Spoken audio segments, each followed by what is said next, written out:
Dokur. I'm a respiratory physician, recently joined the college. You might wonder why I'm giving a GI lectures.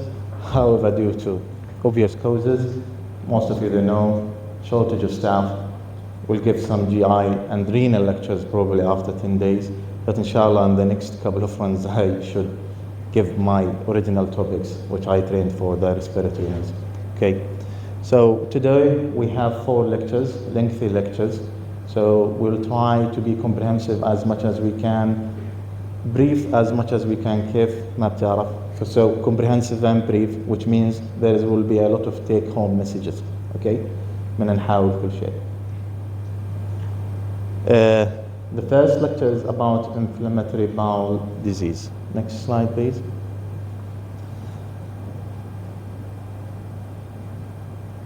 So the inflammatory bowel, if you just try to make it يعني خلي كل السلايد تيجي. احنا إذا في وسيلة إنه يعني نشيل الموضوع فرضاً اللي هاي أنا ما حطيته end slide show. You might end slide show. تخلينا على هذا بجوز أحسن لك مش تنزل فيهم أريح لك. Okay.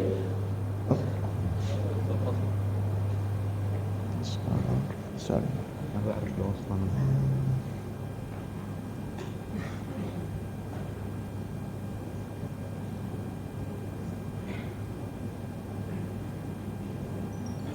Fine, ننزلهم مرة واحدة كل slide. Okay. So what we know about inflammatory bowel diseases. So we have 2 entities, the ulcerative colitis and Crohn's disease. Basically, this inflammatory bowel disease, they are chronic, remitting, relapsing diseases.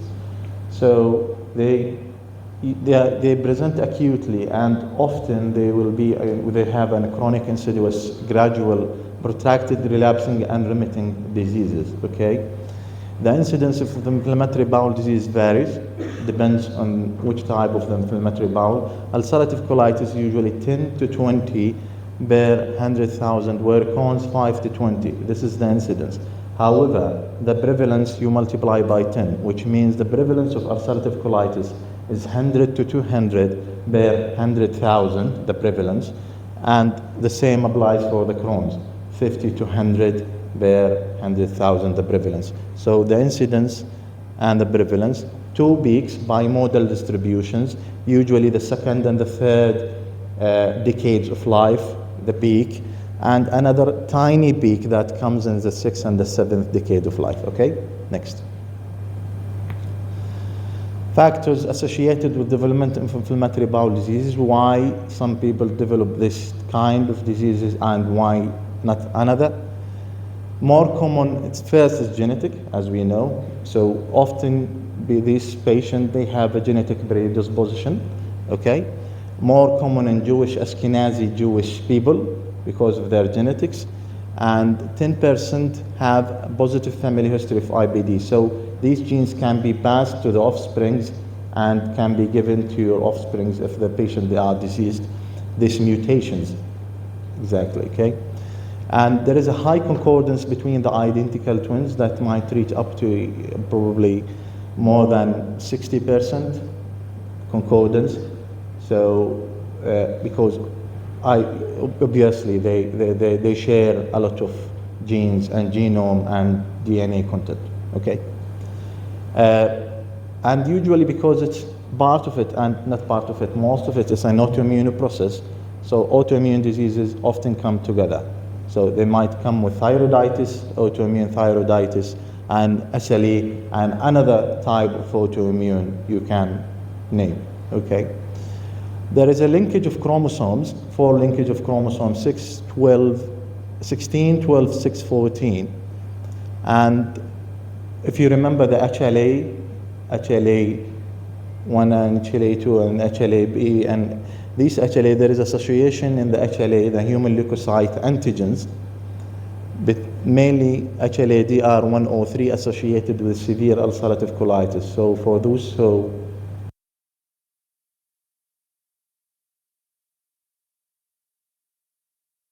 presentation with severe ulcerative colitis. Okay, ulcerative colitis and Crohn's, they have as well another association, which is an HLA-B27. Probably you heard about that. Why this is important? It's important that seronegative erythropathies, mainly ankylosing spondylitis. So they might come as well, they be associated with ankylosing spondylitis. And usually these type of erythropathies, they are not related to the disease activity. So even if the inflammatory bowel disease, they are in remission, you might have some flare-ups of ankylosing spondylitis, okay? Environmental, it seems that the smoking are protective in ulcerative colitis. On the other hand, no, it's a trigger factor, a risk factor in smoke in Crohn's disease. So ulcerative colitis is more common in a smoker and ex-smoker. That means does not mean to say to the ulcerative colitis patient to go and smoke, because it's further outweighs the risk of the benefits of smoking in those patients. Okay. Crohn's patients most of the Crohn's patients, they are smokers. The incidence is probably 3 to 4 folds in who smoke. And as well, Crohn's associated more with low residue, or both of them, let's say, low residue, high refined carbohydrate diet, shawarma, high lumur, a lot of things. That's why we usually advise try to put more salad, fibers, these stuff. And not just Crohn's and IBDs. Colon cancer as well, incidence is very high, especially in north of Jordan. Okay? Appendectomy seems as well that showed that it's protective against ulcerative colitis. Okay? Next slide.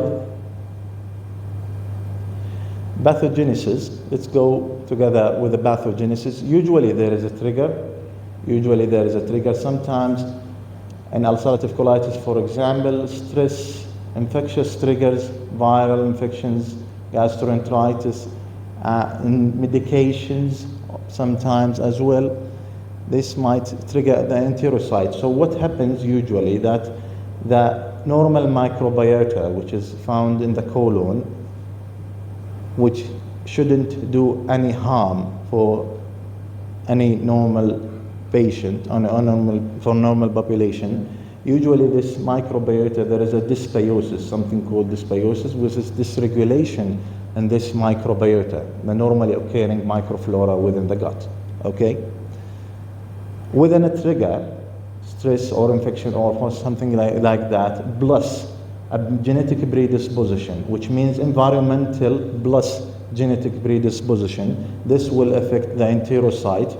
This will cause injury to enterocytes, and these enterocytes will start secreting and presenting some receptors to bring the macrophages, which is already there. There is a macrophages wherever you go within the respiratory, the GI system, the lamina propria, and the submucosa, which is already there, usually for scavenging every harmful thing, bugs, dirty, any even oxygen radical species as well. And these macrophages will start releasing TNF, interleukin-1, and MMCD1 and interleukin-8. Basically, they are all of them. They are pro-inflammatory and inflammatory factors. That all of them, they have roles as well. So interleukin-1, they will cause fibroblast activation, and interleukin-8, they will activate the neutrophil, as we know. TNF, they will cause necrosis. Next slide, please. So this is basically the basic one. So when we have the trigger, the environmental with the predisposition, usually the M cells, which is the enterocytes, they will allow, which shouldn't be, they will allow the antigen to go down to the antigen-presenting cell. The antigen-presenting cell, they will interact with the T helper 1 cells. These T helper 1 cells, they will start secreting interferon gamma, and interferon gamma, they will recruit the macrophages, and eventually they will release interleukin-1, 6, TNF, and in the previous slide, the other molecule that we mentioned, and it will be like a vicious cycle, okay? So further injury, further damage, further representation, and further accumulation, and this will continue. Why this is important, the basic of that? because when you need to treat, you need to target and to cut this vicious circle. So there is a lot of things to cut. There is a lot of things to target.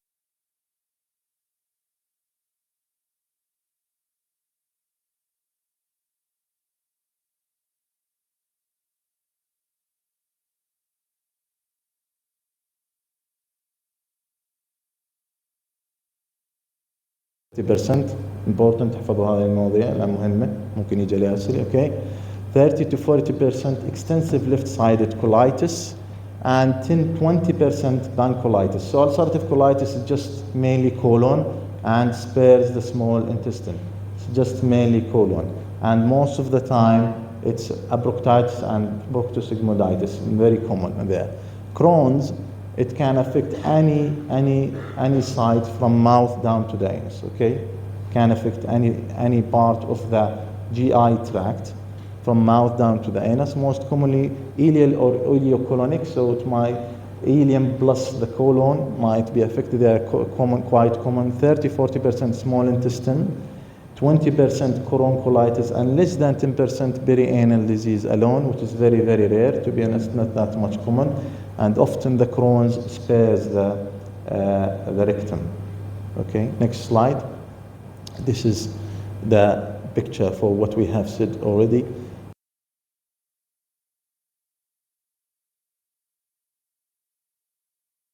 Talk just in a second. Next slide, please.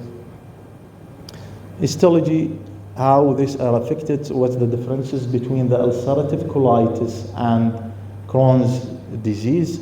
The ulcerative colitis affects just the mucosa and does not affect even just a tiny part of the submucosa, which is different to the Crohn's that affect the transmural thickness of the intestine, mucosa, submucosa, muscularis, and serosa. So this is the difference. Number one, inflammatory process affecting the mucosa, and this will lead to crypts. You know, as we know from the histology, that we have crypts and goblet cells and glands that secrete mucus. These crypts will be distorted, architectural distortion. A lot of inflammatory cells, neutrophils, macrophages, and others will be there, and eventually you will have a crypt abscesses. Okay, that's why usually the ulcerative colitis patient, they present with a bloody diarrhea plus mucus, because there will be crypt distortion. Often they will lose eventually, after long-standing ulcerative colitis, they will lose this mucus secreting function, because most of the glands and the crypts, they will be destroyed. Okay, distorted goblet cells, which leads to loss of mucus. This is by the end, not by the beginning, early beginning. Usually they present to the bloody diarrhea and mucus. And why this is, as well, there is something called dysplasia. We know that ulcerative colitis, because of recurrent injury to the mucosa and the epithelium, we know how often the gut epithelium gets replaced. Every how many hours, days, months? Anyone knows? كان صح مع بعض. How often the gut epithelium will be replaced? Any ideas? Every 72 hours, كل 3 أيام. That's right.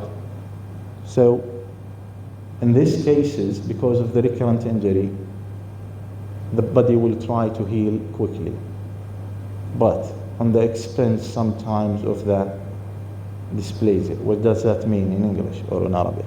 Which means when you ever try to recover, to heal quickly, you will accept some errors in the DNA and the replications that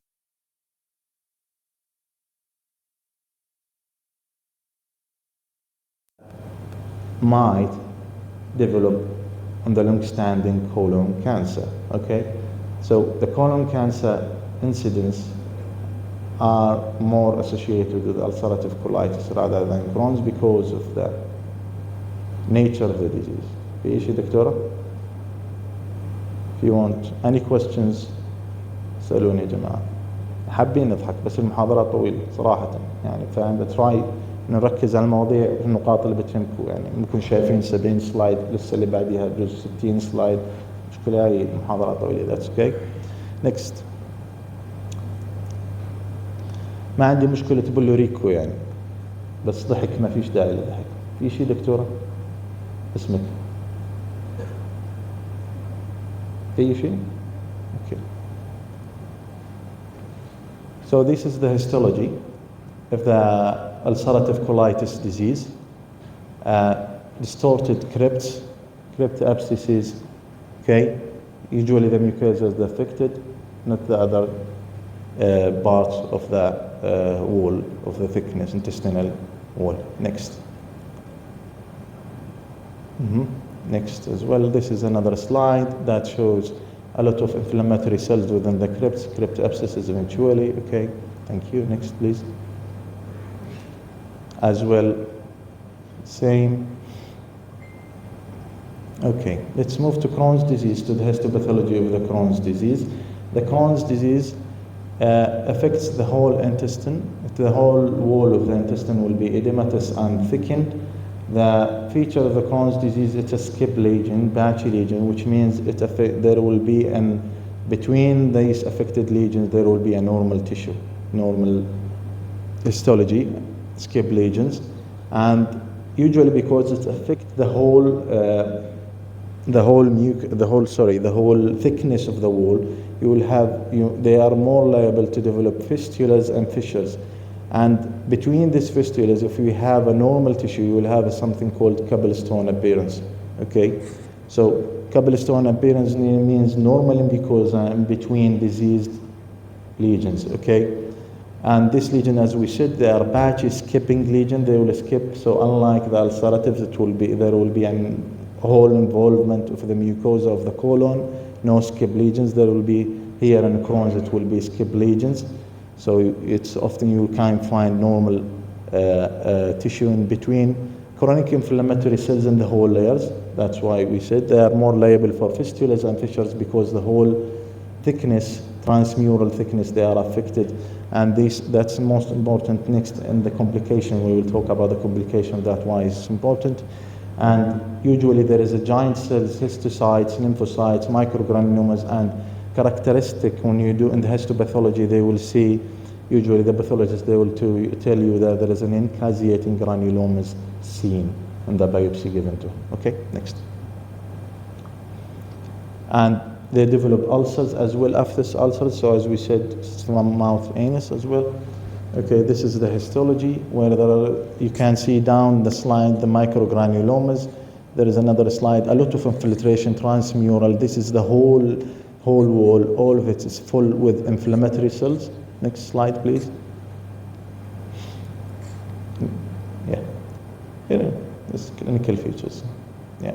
So clinical features, ulcerative colitis first. Usually the first presentation of the ulcerative colitis is the worst. Usually is the worst, characterized by relapse and remitting.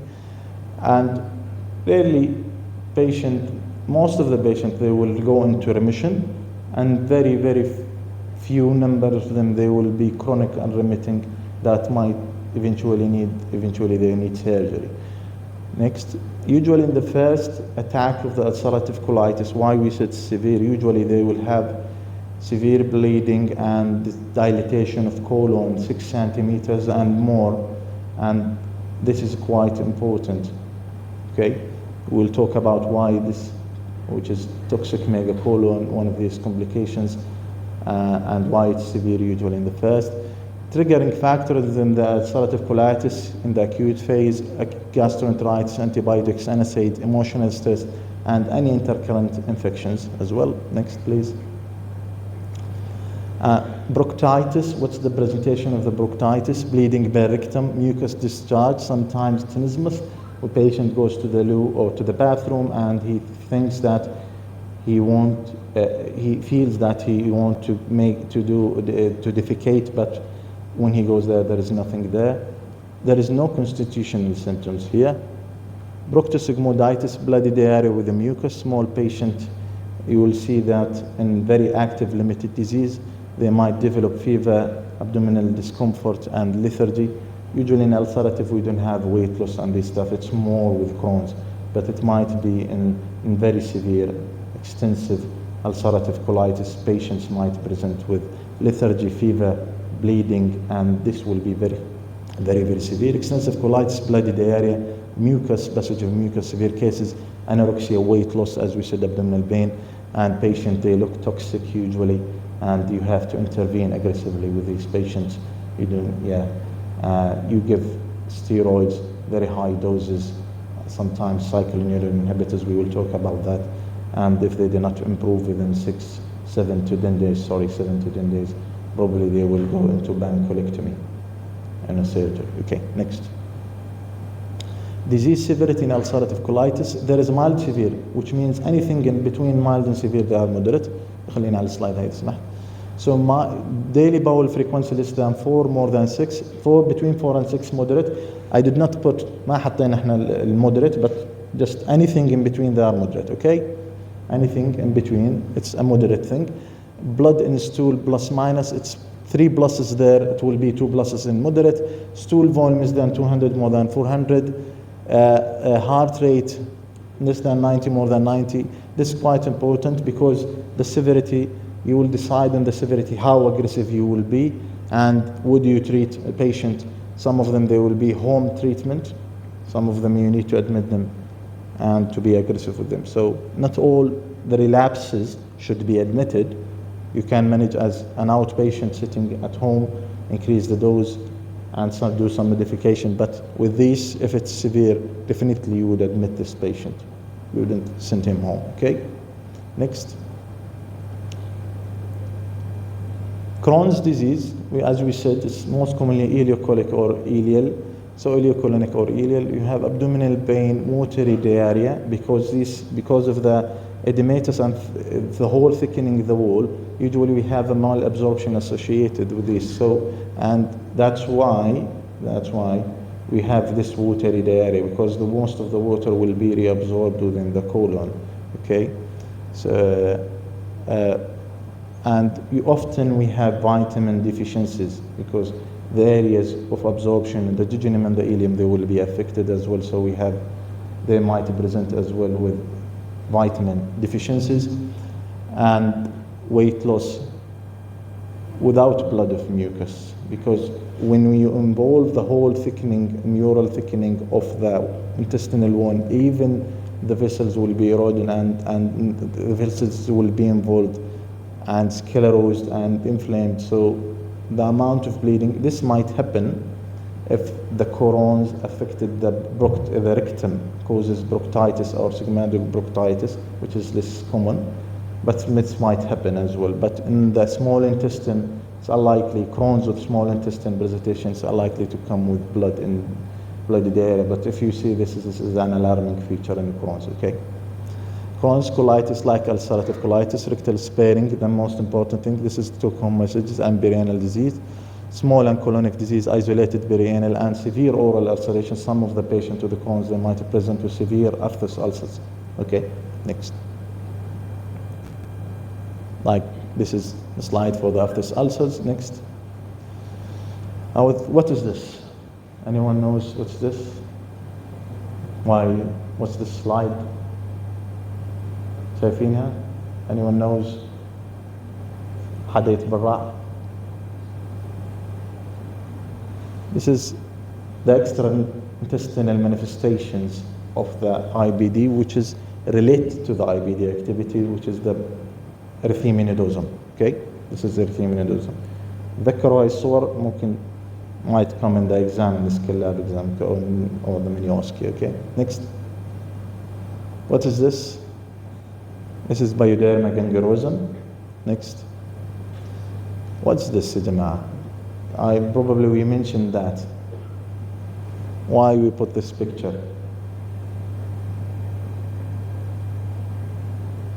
Why we put this picture? أي حدا عندك فكرة? What's this picture? What's the importance of this picture? صديقي أبو النظارات شو اسمك؟ Isam, why we put this picture? Probably you talked about in the round. ممكن مش ممكن. Yes, مش ممكن. You are right. This is clubbing. So we mentioned that clubbing does occur in the IBD. This is an IBD patient with a clubbing, and you should check the clubbing as well in the foot. Okay, next. So this is a brief comparison about the ulcerative colitis and the Crohn's disease. have جدول مهم.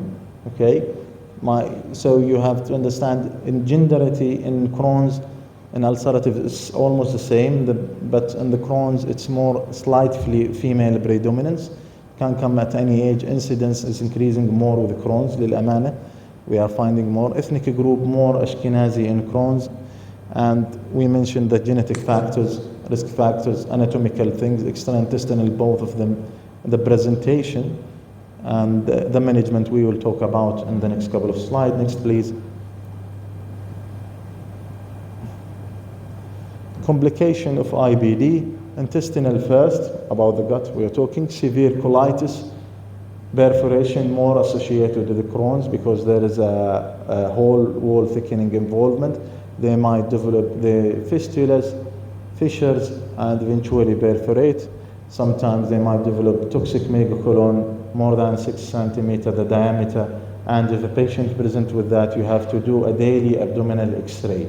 And also present with more than 6 centimeter transverse colon or colon dilatation because they are at risk of perforation and they are at risk of sepsis.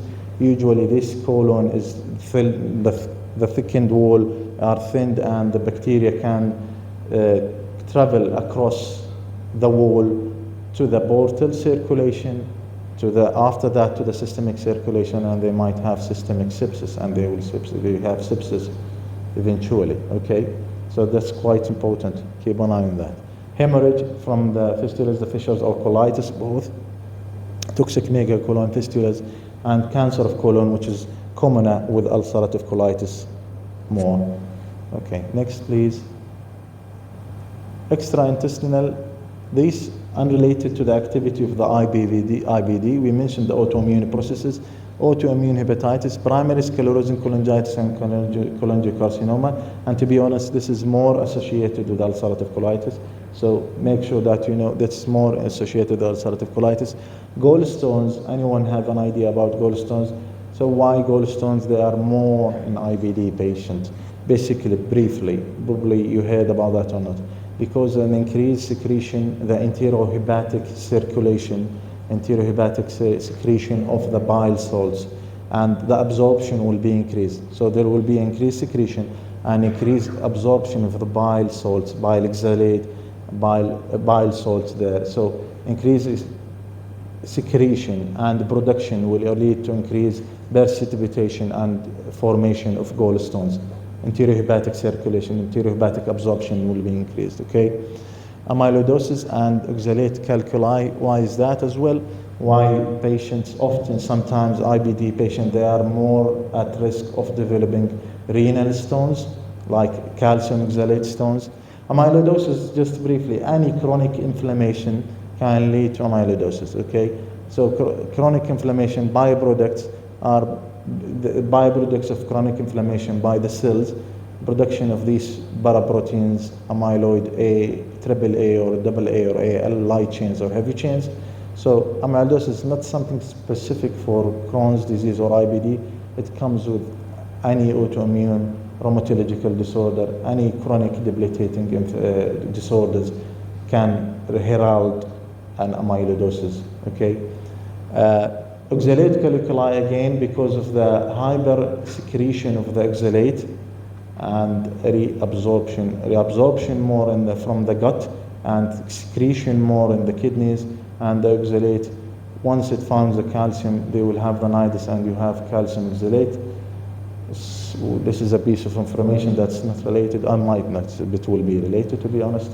And usually this patient, those who develop calcium oxalate, when you check for their urine, they will have high acidity, and often the treatment is to alkalinize the urine. Okay. Sacroiliitis and ankylosing spondylitis, these are not related to the activity, so even the patient in remission, they might develop these stuff. And metabolic bone disease, because of the malabsorption, you will have low vitamin D, calcium, osteomalacia, osteoporosis, high parathyroid, and this stuff. But this parathyroid thing, it will be in the long-standing run. So acutely, the disruption will not affect these hormones, but maybe in the long run, untreated, neglected probably, or something like that, patients might have these type of things. Okay, next please. The things that occurs during the active phase of IBD, which means it's related to the activity of the IBD: conjunctivitis, episcleritis, mouth ulcers, fatty liver, liver abscesses, portal bulimia, from the thing that we mentioned when the bacteria move, translocate through the wall and goes from the portal, might go to the liver and might go up to the systemic circulation. Mesenteric portal vein thrombosis, because any such infections, they are procoagulant, they will do inflammation, and part of the inflammation, activation of the cascade of the coagulation and eventually thrombosis.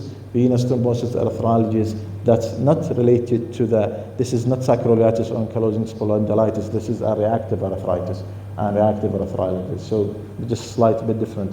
Okay, erythema nodosum and pyoderma gangrenosum as we should. Next, if you have any questions stop me. يعني if there is any question حدا جاي على باله شغلة مش مفهومة, want to explain more, to expedite and to enlighten me, can just stop me, just raise your hand and ask me. This is picture for sacroiliitis. You can see there is a fusion within the joints. This is the sacroiliitis joints.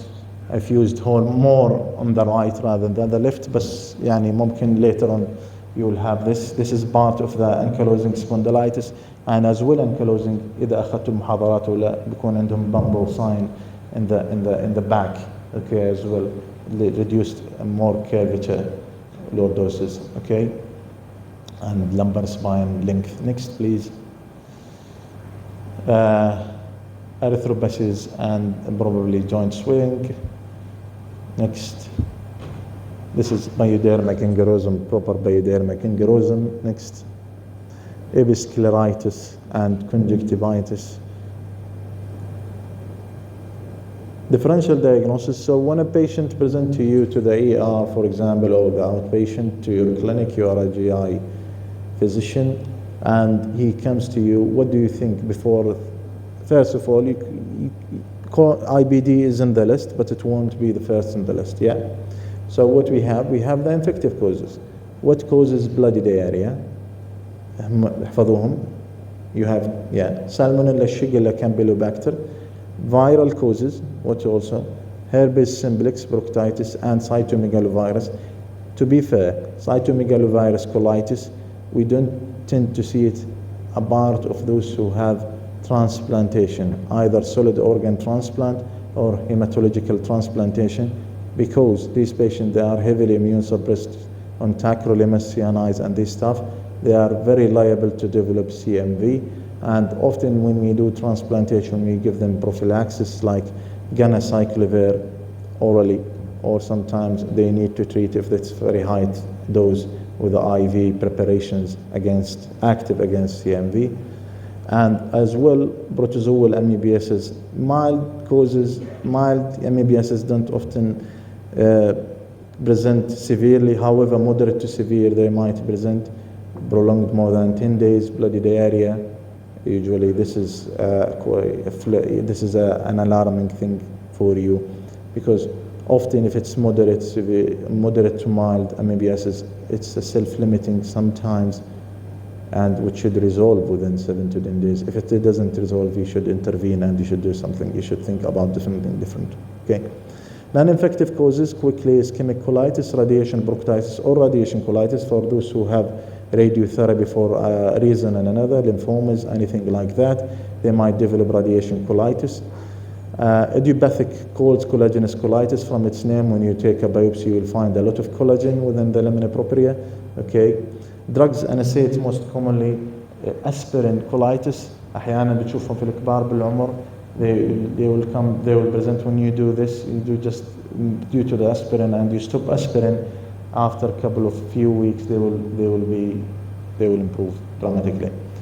Neoplastic colonic carcinomas, and they might present these carcinomas because sometimes they will invade diffusely through the layers rather than they will invade like in a horizontal fashion, that might cause this type of diarrhea and affecting more and more areas of the intestinal wall, causing diarrhea and affecting the function of the colon.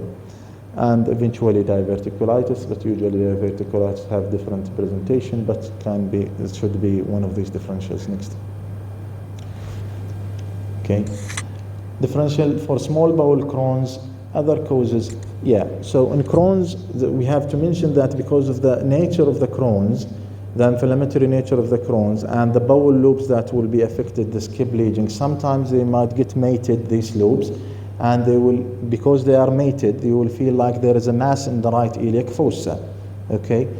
But this is an inflammatory mass, and often they respond to high doses of steroids, either methylpred or hydrocortisone, and this mass will disappear because it's an inflammation, edema plus inflammatory cells, and when you give treatment for that, couple of days, it should settle. If it didn't settle, you should start thinking about these things like cecal carcinomas, appendicular masses. Appendicular masses again might be cancers like carcinoid, but للأمانة carcinoid won't, if it presents with a mass, which means very, very long standing and it was investigated before that. Infections like TB, Yersinia, and acentomyces. Sometimes mesenteric adenitis, post upper tract infection, pharyngitis. This infection goes down more بالpediatric and young adults. إذا بتتذكروا بالyoung adults, differential diagnosis بالفيميل فرضا اليونج adult أو الميل بيجي ألم بعد pharyngitis أو respiratory during a respiratory tract infection, because زي ما بتسمعوها بالعامية الالتهاب بنزل على معدته أحيانا, sometimes goes to the lymph nodes, okay? That's why they might develop sometimes gastroenteritis and right upper quadrant or lower quadrant mesenteric adenitis. Pelvic inflammatory disorders كمان, it's more common for the سمعنا عنهم, sometimes chlamydial infections, and this stuff causes either acute or chronic pelvic inflammatory, more in females, and lymphomas as well. They might present with a right cecal mass, right quadrant mass. Okay, next. Investigations, what we will do, basic investigation as well, diamond, stick to the basics wherever you go. تعمل full blood count, CBC, for FBC بسموه برا, full blood count, ESR, CRB, these things. Kift, lift, electrolyte, that's quite important. And sometimes we do a part of the blood test, one stool test, fecal calprotectin. Fecal calprotectin is a marker of a bowel inflammation. First, it helps differentiating, for example, for those who come with Crohn's, with a weight loss, for example, or and diarrhea, alternating bowel habit. Sometimes Crohn's might happen, comes with that. It will differentiate between IBS and IBD, because in IBS basically it won't be elevated, and IBD it will be elevated, okay? And it's important as well in the IBD itself, when you in the first presentation, which is very, very high, it helps you in the next, after treatment, you might send it. For example, if a patient comes with an infectious diarrhea rather than, and you think this is not a relapse, you think this is infectious causes. So fecal calprotectin is more elevated in IBD, okay? Bacteriology, you send stool analysis and culture to, as we said, for the previous things. And eventually we need endoscopy. Endoscopy, first of all, for diagnosis, because we need tissue biopsy, we need tissue diagnosis. Number two, disease extent. So how would you say this is a severe left colitis and pancolitis? Okay, and everything. Strictures is quite important, which is more common in Crohn's disease, the strictures. Okay, sometimes either to diagnose and sometimes diagnostic and therapeutic. Sometimes if that stricture is affecting the life, causing constipation, causing a lot of trouble, multiple admission to the patients, we can do balloon dilatations and stenting using the endoscopy for these strictures. If not, you often refer to the surgery. Filling defects, if you order for part of the investigation, will go down there is to do barium studies, barium follow through, and if it shows any filling defects, you would like to go down and to see the stricture, because you don't know, is it a stricture or within this structure there is a cancer, because often strictures might herald cancer and they inherit increased risk of cancer formation in that site because of the healing, the scarring, the fibrosis. So they might have an increased risk of cancers there. So we think that it's stricture, but when we go down on the endoscopy, we put our probe, we find a mass that's obstructing, send the mass to the lab histology, and it's cancer. So it's an important message not to miss. If you see strictures, often go, but if you see that's down its stricture, don't go beyond this stricture with your probe. Risk of perforation is very high, okay? Understood? This is slide. We have barium studies and radionucleotide. To be fair, radionucleotide, we don't use them that much, but they mean sometimes if we don't know where is the bleeding from, they do a red RBC label. And the barium studies now, it's replaced mostly by the CT and MRI. So barium enemas no longer done in ulcerative colitis, and the barium follow through has minimal role or minimal indications in Crohn's disease. Okay, next. This is an endoscopic imaging of ulcerative colitis affecting the colon. This is look like this bleedings, the whole mucosa, most of the mucosa are affected, and there is a lot of ulceration and loss of mucosal architecture and distortion of the mucosal architecture. On the right side, there is a regional ileitis. This is a cobblestone appearance, as we said, normally mucosa in between fissures and affected lesions. Next, please. This is the picture. This is the normal histology, nice crypts, not distorted. In Crohn's disease, there is a cobblestoning affecting the whole layer, thickened wall, and because of this thickening, one of these signs on the CT scan is more fatty wrapping. So sometimes when you do CT scan for those with colitis and Crohn's, the radiologist will report it back, a lot of fat stranding around the colon because of this inflammation. This is more common with Crohn's, less with colitis, but might come with ulcerative in the severe colitis and severe stages. Fissures, thickened walls, and loss of haustrations more in the ulcerative colitis. Pseudopolyps.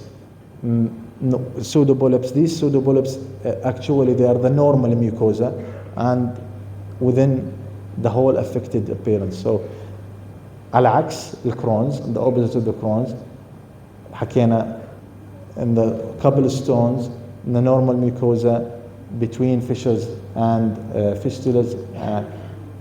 In ulcerative colitis, the pseudopolyps, they are the normal mucosa between the affected mucosa. That's quite important. And crypt distortion you see in the histology, and you can see this is endoscopic appearances for these diseases. Next, please. This is the ulcerative colitis mucosa. They are inflamed. The mucosa is inflamed, very inflamed. Next, glistening, a lot of vessels and near almost bleeding. Next slide, please. As well, the same. You can see this is more severe. Next.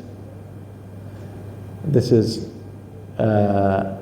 this is a pseudopolyps. I think it's a pseudopolyps. There is a bleeding there. Severe ulcerative colitis as well. Next. Sorry, this is pseudopolyps. This is pseudopolyps. This is typical pseudopolyps for the ulcerative colitis. And the previous picture is for ulcerative colitis. Bad, ugly scarring. Almost. Next. Okay. This is Crohn's, more of Crohn's. Skip lesions, like aphthous ulcers, you look. These lesions, these tiny lesions, the whole thickness of the intestine are involved. Next.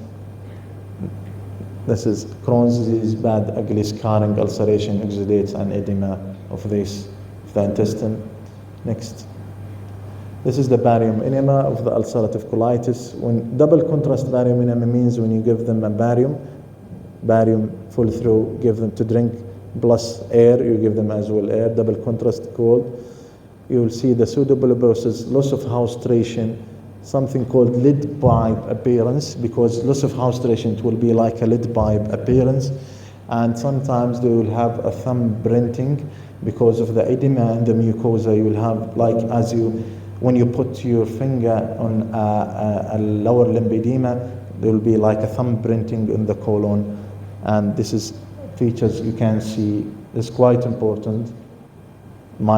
Sometimes you will ask about in exams. Next, please. And the other one is the Crohn's. Okay, imaging of the Crohn's, small bowel contrast versus CT. Small bowel contrast, which is the barium follow-through. Usually it's useful in structure detection when we need to see any structure. This is like a bead string or string sign. Usually, often this, because tiny amount of the contrast is going down through that, either because there is a true structure fibrosis, or in the acute, often it is an edema. So edema in the wall, and very tiny amount of this.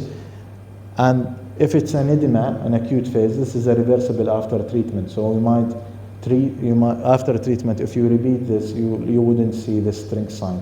If you see that, probably this is a structure, this is a fibrosis, a long stem. Okay? So we have mucosal nodulated narrowed lumen ulceration. You see there is like a cobblestone appearance.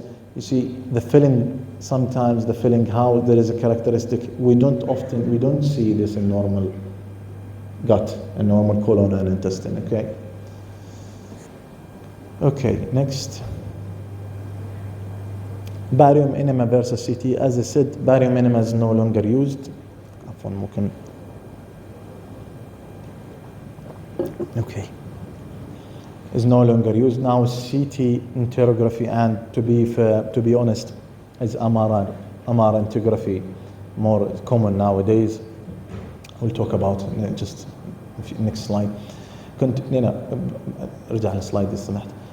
Finding in the barium enema, you have a continuous lesions from rectum proximity to circumferential, lid pipe sign that we have mentioned, mucosal ulceration, marked mucosal hypertrophy, and because of that there will be like a shortening, and this shortening in the bowel will make the colon to lose its haustration, because the mucosa muscularis hypertrophy, they will pull each together. Because of the hypertrophy, there will be shortening of the fibers, and eventually you will lose the haustration, and it will be like a lead pipe كقضيب من الرصاص. Okay, زي ماسورة مي إشي زي هيك lead pipe colon. So make sure to remember this. Okay, loss of haustration and retraction. Next, please.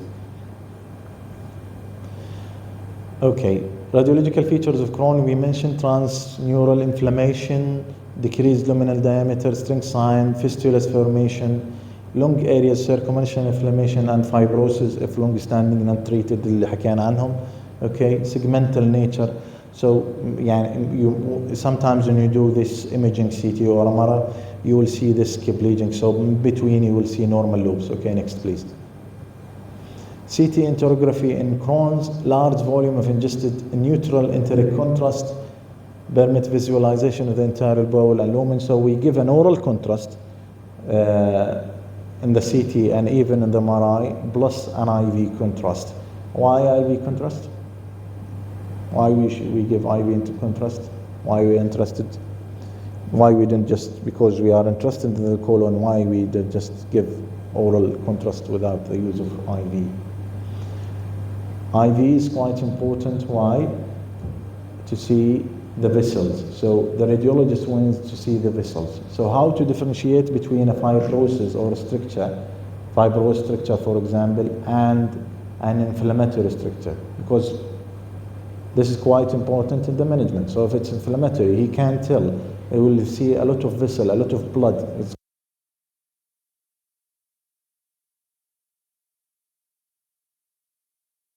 And he will say, look, this is an inflammatory process, active inflammatory process, which means you can treat with steroids, immunosuppressant if it's not responding, blah, blah, blah.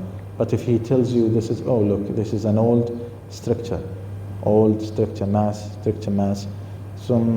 then you won't be that much aggressive. You will try to do something different. Laxatives, try endoscopic measurements like dilatation and stent. If not, still call the surgeon, okay, to do forceps. Probably they might need surgery. But often, 60% of patients of Crohn's are ulcerative when they receive, if they fail the first line of remission, which is the steroid, usually, or in ulcerative is aminosalicylate, and in Crohn's and ulcerative, moderate and severe ulcerative and Crohn's, we use steroids for remission. If they did not remit, we can use cyclosporin, further immunosuppressant, and around 60% they will spare them from surgery. Okay, next. MRI, it's getting more common and more common, especially in those who have the ability and they have the fancy to do MRI angiography. They give a contrast called volumin. This volumin, 4 bottles of volumin, you ask the patient to drink, it will expand. They will feel that they will need to go to the bathroom, but they won't. Okay, plus IV plus another contrast, MRI contrast. Why MRI is superior to CT? Because it showed you the soft tissues as well. So if there is any complications, so we do abdomen and pelvic usually. If there is any complications like fistulas, abscesses, because they might cause ischiorectal fistulas, ischiorectal abscesses, MRI is much better showing fistulas and abscesses. So it can show you the disease, extent of disease, and the complication of the disease. That's probably the superiority of the MRI and the CT. And it's less radiation probably, yeah. Next. This is the lid pipe appearance and the ulcerative colitis. Next. Barium minima. Treatment drug used, we will talk briefly then we will go in each individual. Drugs used in treatment of IBD, aminosalicylate, mesalazine, olicillazine, and bensalazine. They modulate cytokine release from mucosa. There is a lot of things about mesalazine. They are good anti-inflammatory, and they will modulate at the level, on the level of the nuclear, even the transcription of proteins, the release of these cytokines, and eventually inhibition of the inflammation. Okay, some of these, there is a different formulation of this aminosalicylate delivered to the colon, either something called azacol, which is pH dependent. It opens in a specific pH, more than 7, and time dependent, Mintaza, after time probably. But why is that important? It depends where is the site of the ulcerative colitis affecting. So if it's, for example, for pancolitis, you will give them the easiest one, probably the time dependent, or the bacterial breakdown. The time dependent Mintaza is more, okay? You give them the pH dependent, The time dependent for those with proctosigmoiditis, you need the tablet to open further down after a long time, okay? For bacterial breakdown by colonic bacteria carrier, sulfasalazine, osalazine, bisalazide. Sulfasalazine is commonly used especially, so for example, to start with, your first choice will be Mintaza and azacol, mesalazine, for any ulcerative colitis, unless the patient comes with arthropathies, ankylosing spondylitis, we would give sulfasalazine because its effect on the joints, okay? So remember that. So usually mesalazine number 1, unless he comes with an extra IBD manifestation like ankylosing arthropathies, we will start thinking about sulfasalazine. Mesalazine and others, mesalazine have a safer, better side effect profile rather than the other sulfasalazine. Okay, next. Corticosteroid, prednisolone, hydrocortisone, and budesonide, and we will talk about topical like suppositories, enemas, oral, and IV. Thioperines, azathioprine, 6-mercaptopurine. Azathioprine is the prodrug for 6-mercaptopurine, as you know in the pharmacology. It's metabolized in the liver to 6-mercaptopurine, and it's usually, we don't start it straight away. If there is a failure or there is no response after 4 to 6 weeks within the initial or the first line, let's say, we will start thinking about thioperines, okay? They are quite good. We know that they spare steroids, but sorry, they carry a lot of side effect profile. Next study, please. Methotrexate is an anti-inflammatory antifolate. All of us, we know the side effect of that, but it's quite good drug. However, with a bad side effects. Nausea, stomatitis, hepatotoxicity, and pneumonitis, lung fibrosis in the long run, often given subcutaneously in these cases, but in rheumatological diseases given orally, and دائما always it's given once a week. Okay, نبلش ب7.5 then we increase to 2.5 milligram, 10, 12 and 15, ممكن نصل 20, but when we start reaching 15 we start thinking about adding another drug, because if we keep increasing the dose, probably the side effect will increase, and now the useful effect or the beneficial effect of the drug will be less. So we'll start more toward going more the side effects rather than benefiting from drug. So just bear in mind this when you treat these situations. Next, please. Anti-TNF, it's quite common, it's good. They are medical, biological agents. They work in the anti-TNF. We have an anti-TNF receptors, etanercept, and we have an anti-TNF antibody, which is a monoclonal antibody that go and will be attached to the FC part of the TNF, and will prevent the TNF eventually from being attached to its receptor. And once it's attached to the TNF, there will be a structural modification, change in the structure and the shape of the TNF, and eventually it can't be attached to its receptor. This is infliximab, adalimumab, golimumab. We have a lot of anti-TNF, and etanercept is an anti-TNF receptor blocker. So you remember that, okay? Given IV infusion first, usually it's given 0 baseline, after 2 weeks, 6 weeks, then every 4 to 8 weeks, depending on the course response of the patient. Given in moderately severe active chronic disease fistulas, because there is a very, very good response in healing the fistulas and preventing scarring. Okay, that's why احنا بنحبهم كثير، مش احنا، انا يعني respiratory physician، الجي اي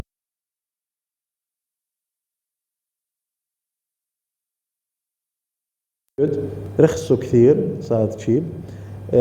We have to bear in mind when you give such a drug, to bear in mind the reaction, the side effect, the anaphylactic, and it's usually you have to check, not usually, always you have to check when you give a patient an anti-TNF or an anti-CD20, which is rituximab, you have to check for the TB, the latent TB, if there is any latency, so check for TB as well as hepatitis.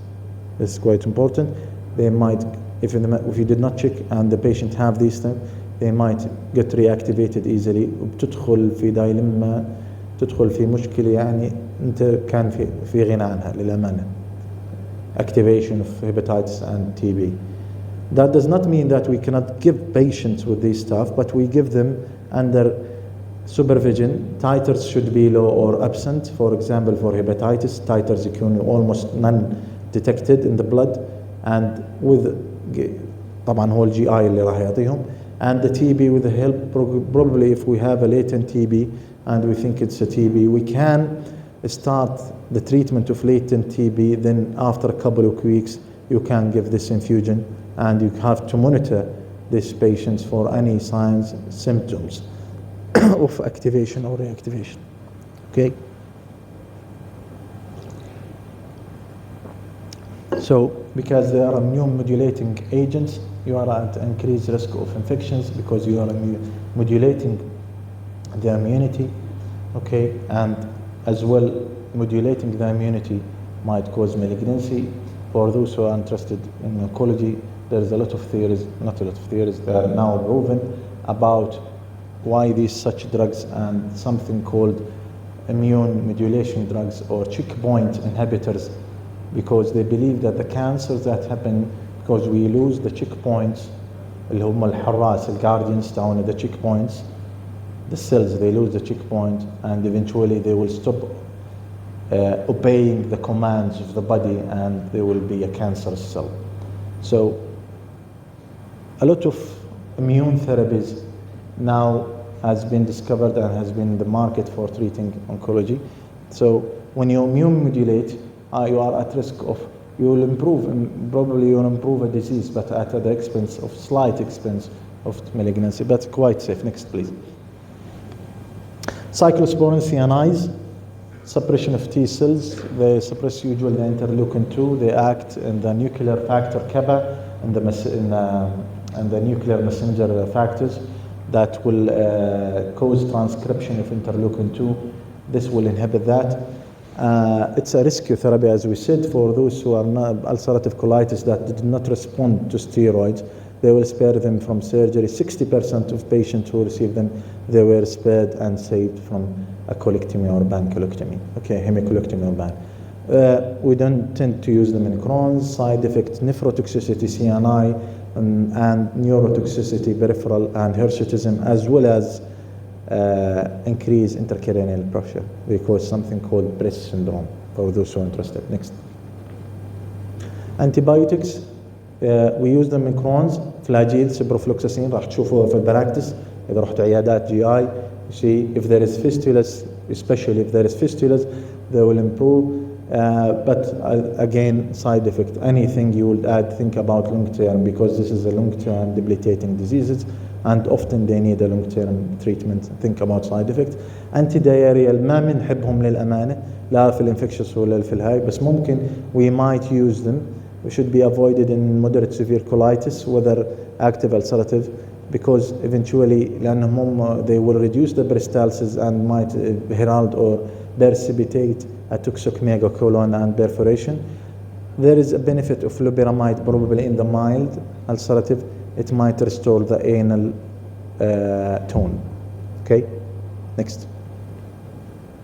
Treatment of IBD quickly.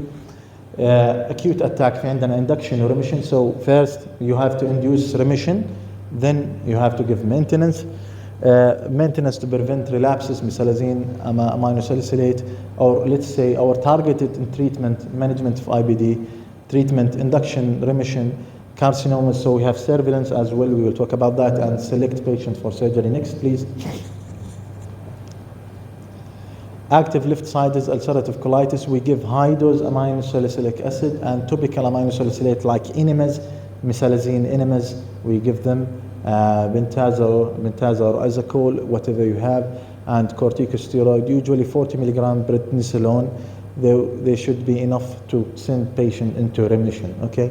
In severe ulcerative colitis, you would admit him. So بالactive left-sided زي ما حكينا, you might treat him as an outpatient at home. He will keep in touch with you. إذا الأمور ساءت, he should be admitted. Okay, but in severe ulcerative colitis, no doubt you should admit him. They have usually alarming features: temperature more than 38, bleeding, hemoglobin less than 9, stool more frequency, weight loss, white BCs elevated, low albumin, malnutrition, and losing enteropathy of the albumin of the protein from the gut, because protein losing enteropathies. You lose the barrier now. So radiological, if there is colonic dilatation more than 6 centimeter, ما بتروح, should be admitted. Daily X-rays until less 6 centimeter, less than 6 centimeter. The risk of perforation and sepsis is very, very high when the colon ذكروها بصورة عيدك here, it's more than 6 centimeter. Okay, next.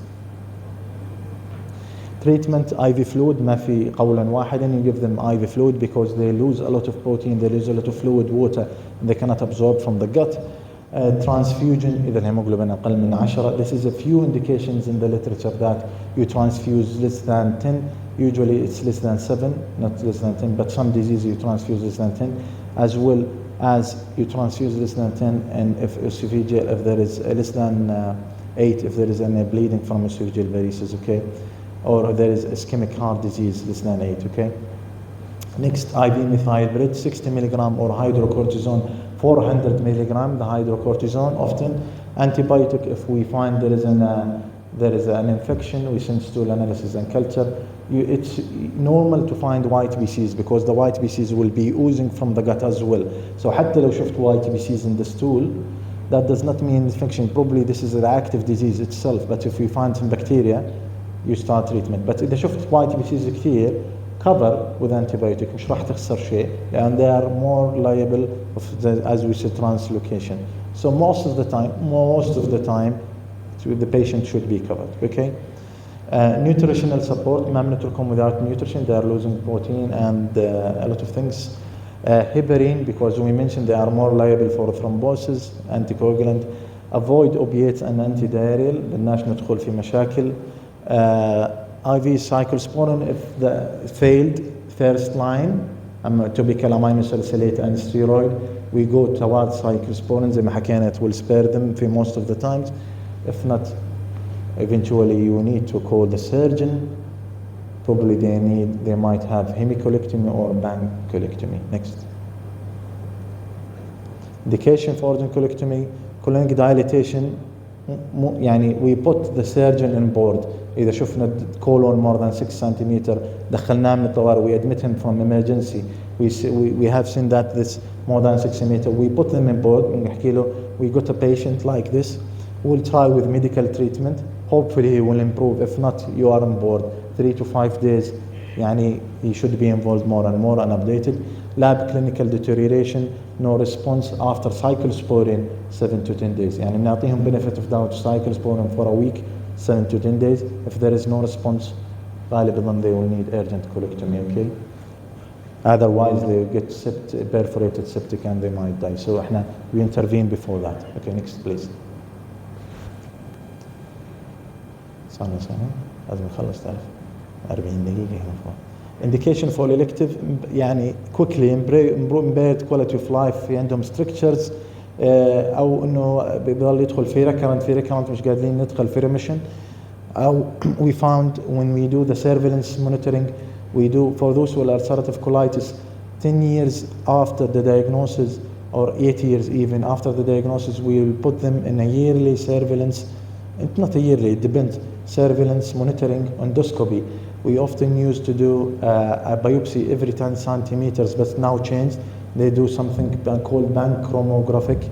So they give a dye while they are in endoscopy, and those areas with dysplasia, they will illuminate, and they will go and take biopsies. But we must take from all the parts of the colon, rectum, sigmoid, left, transverse, and ascending and descending, okay? Important. So failure of medical therapy, we know this is an elective indication for surgery. Next, يعني when you counsel a patient, that means راح تحكي له we will treat you blah blah blah, but إذا ما زبط ممكن نفكر. So we should consider it. Should put your patient always حطه دائما في الصورة and the treatment options. Next. Urgent colectomy, fulminant colitis, non-response زي ما حكينا, disease complication, those that are active, يعني ممكن يعني مش قادرين نسيطر, إضافة إلى having a lot of side effects like arthritis, gangrene, colon cancer, and severe or high-grade dysplasia. Next, please. Maintenance of remission, oral aminosalicylate in ulcerative colitis. Aminosalicylate has no role in Crohn's, يا جماعة ذكروها. If no response, try with thiobrins. Next. Active colitis. Corticosteroid in active colitis and Crohn's disease colitis. Usually we use corticosteroid. Budesonide. شو مميز البوديسونide? Who knows? The good thing about budesonide have a 90% first time phase pass, which means more than 90 times eliminated by the liver. تذكروا الفيرست باس والسكند باس في الفارماكولوجي لما يروح للليفر more than 90% is eliminated to the liver, so it's safe. ما في side effects تاع الستيرويدز العاديين. It's very effective, usually 9 mg budesonide. There is no response, we go to anti-TNF زي ما حكينا, and in 3 occasions induced remission for refractory cases to steroid. Next please. تمام.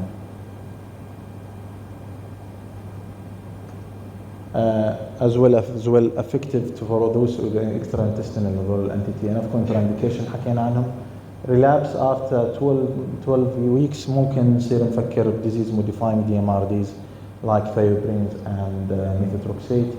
خليهم دائما آخر العلاج الكي لأنهم side effect بروفايل عالي. Okay, next. Side effect biological حكينا indicated contraindicated in TB malignancy should be avoided in cancer and lymphomas لأنهم هذول immune modulating فأني other immune modulating like another hit another mutation and you might go into another malignancy either the same malignancy or another new malignancy. Okay, next please. Extensive diffuse colonic drug therapy nutritional هاي مهمة. Fistulating لازم نعطي antibiotic لأنه they will heal and eventually if they do not heal we might ask the surgeons to help us with the healing fistulas and fissures. Next. Steroids for those with severe diseases and TB fistulating لما يعملوا surgeries you put them in TB and total parenteral nutrition. You want to release, you want to rest the bowels to help them, to give them time to heal. فما بتعطيهم enteral feeding, you give them TBN وبتراقبهم. Okay, next. Ibuprofen for chronic infliximab infusion.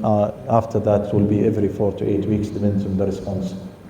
And the response will be assessed clinically and sometimes endoscopically. Go and see how is this, the appearances. The mucosa بترجع طبيعية كل شيء بيرجع كويس. Okay, next. Maintenance, smoking cessation, النقاط اللي حكيناهم minus ulcerate. Any questions? Any questions? ما في. يعطيكم العافية.